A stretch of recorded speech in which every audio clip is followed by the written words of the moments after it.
Oke, kali ini kita punya satu cerita. Cerita yang berkah bikin kita mikir ulang soal apa itu benar dan salah. Ini bukan sekedar kisah cinta biasa, tapi soal gimana rasa putus asa bisa mendorong seseorang dan gimana satu momen di pengadilan bisa mengubah segalanya. Coba bayangin deh, Anda lagi duduk di ruang sidang, terus dengar kalimat yang penuh keputusasaan ini. Kira-kira siapa ya yang ngomong dan apa yang bikin dia ngerasa kalau hari itu adalah akhir dari segalanya? Nah, suara inilah yang jadi titik awal dari sebuah kisah yang nggak terduga. Dan ternyata suara yang bergetar itu milik seorang nenek, namanya Helen. Umurnya udah 91 tahun. Dan pemandangan di ruang sidang hari itu jujur aja benar-benar bikin miris. Sesuatu yang harusnya nggak pernah terjadi. Coba deh bayangin situasinya. Seorang wanita tua, badannya udah ringkih banget, tapi berdiri di depan hakim dengan tangan dan kaki yang diborgol. Pertanyaan yang muncul di kepala kita bukan cuma, dia salah apa?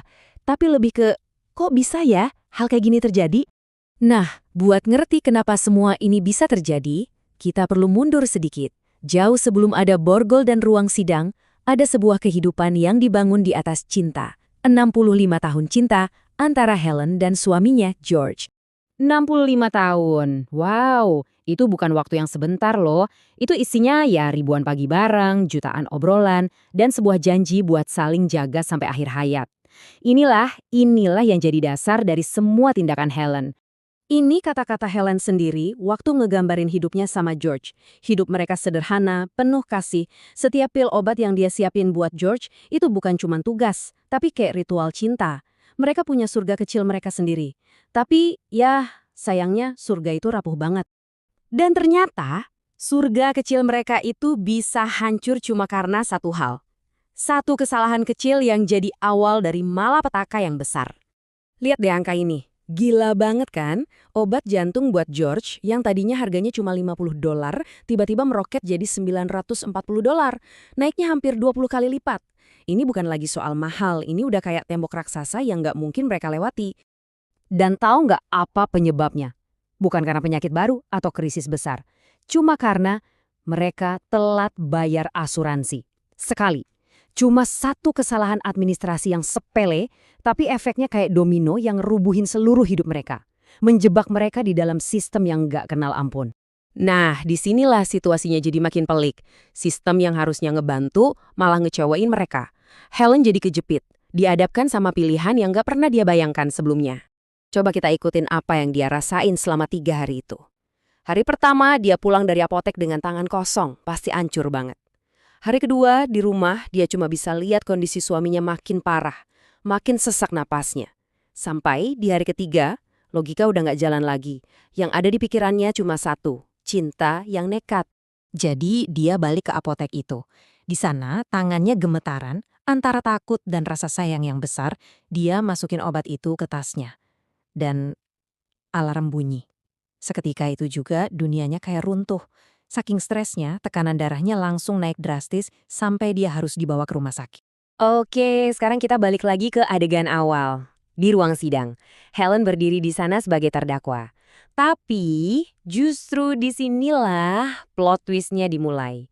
Di mana kita bakal lihat apa itu keadilan yang sebenarnya. Bukan dari buku hukum, tapi dari hati nurani seorang hakim. Ini dia momen kuncinya. Di tengah suasana sidang yang kaku, Hakim Markus ngakuin sesuatu yang di luar dugaan. Dia nggak lihat Helen sebagai seorang penjahat, dia lihat Helen sebagai seorang manusia.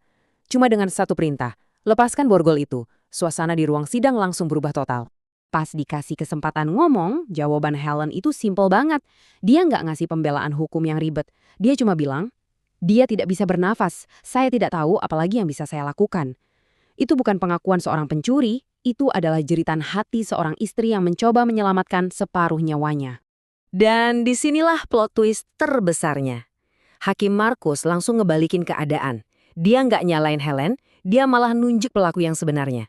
Kata hakimnya dengan tegas, ini bukan penjahat, ini adalah kegagalan sistem kita. Satu kalimat itu langsung mengubah segalanya. Dan hakim ini nggak cuma ngomong doang loh, dia langsung bertindak. Tuduhan buat Helen dibatalkan. Dan yang lebih penting lagi, dia langsung kirim pekerja sosial dan tim medis ke rumah Helen dan George.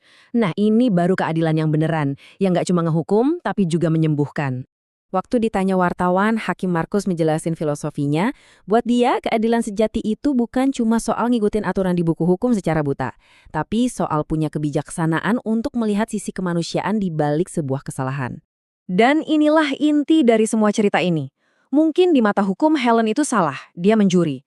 Tapi kalau kita lihat dari sisi kemanusiaan, dia itu lagi berjuang. Hakim Markus bisa melihat niat di baliknya, cinta yang luar biasa besar untuk suaminya. Dan seperti yang dia katakan dengan lantang, cinta bukanlah sebuah kejahatan. Kisah Helen ini bener-bener bikin kita mikir ya, di mana sih batasnya antara hukum dan moralitas? Kalau sistem yang harusnya melindungi kita malah gagal, apa tindakan kita buat nyelamatin orang yang kita sayang itu masih bisa disebut kejahatan?